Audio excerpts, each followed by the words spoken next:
Last November, December, we knew that China had a virus outbreak. You could read about it in the newspapers, right? Everybody knew.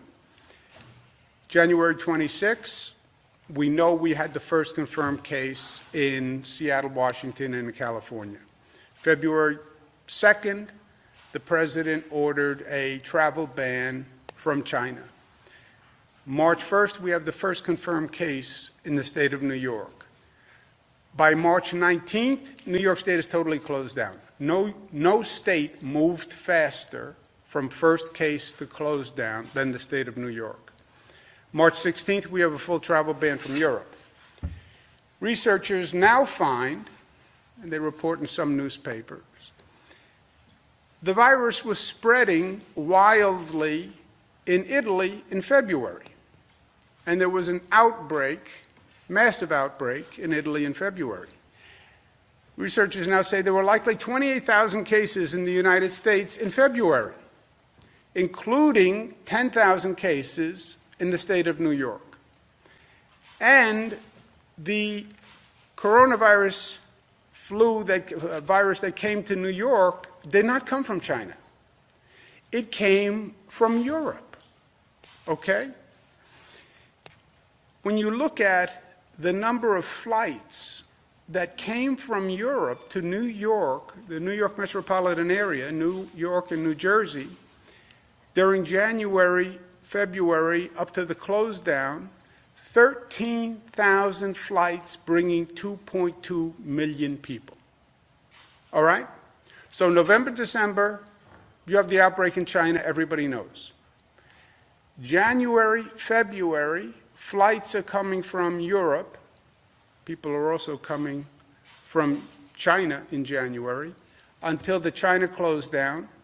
And the flights continue to come from Europe until the Europe shut down. 2.2 million people come to New York and come to New Jersey. We acted 2 months after the China outbreak. When you look back, does anyone think the virus was still in China waiting for us to act 2 months later? We all talk about the global economy and how fast people move and how mobile we are. How can you expect that when you act 2 months after the outbreak in China, the virus was only in China, waiting for us to act? The horse had already left the barn by the time we moved. A researcher now says, knowing the number of flights coming into New York from Italy, it was like watching a horrible train wreck in slow motion. Those are the flights that were coming from Italy and from Europe, January and February. We closed the front door with the China travel ban, which was right. Even in retrospect, it was right. But we left the back door open because the virus had left China by the time we did the China travel ban. That's what the researchers are now saying with 28,000 cases in the United States, 10,000 in New York. So, what is the lesson? An outbreak anywhere is an outbreak everywhere. When you see in November and December an outbreak in China, just assume the next day it's in the United States.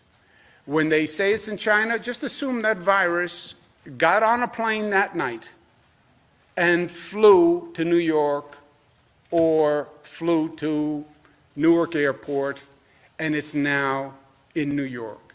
That has to be the operating mentality, because you don't know that the virus didn't get on a plane. All you need is one person to get on that plane in China and come to New York. The way this virus transfers, that's all you need. And you can't assume 2 months later the virus is still going to be sitting on a park bench in China waiting for you to get there. That is the lesson. And again, why do we need to learn the lesson? Because they're talking about this happening again with this virus, where it could mutate in China and get on a plane and come right back. Or the next virus, or the next pandemic. Whose job is it to warn us of these global pandemics? The president says it's the World Health Organization. And that's why he's taken action against them. Not my field, but he's right to ask the question, because this was too little too late. And let's find out what happened so it doesn't happen again. And it will happen again. Bank on it. Let's not put our head in the sand and say this is the only global pandemic that we'll ever have to deal with.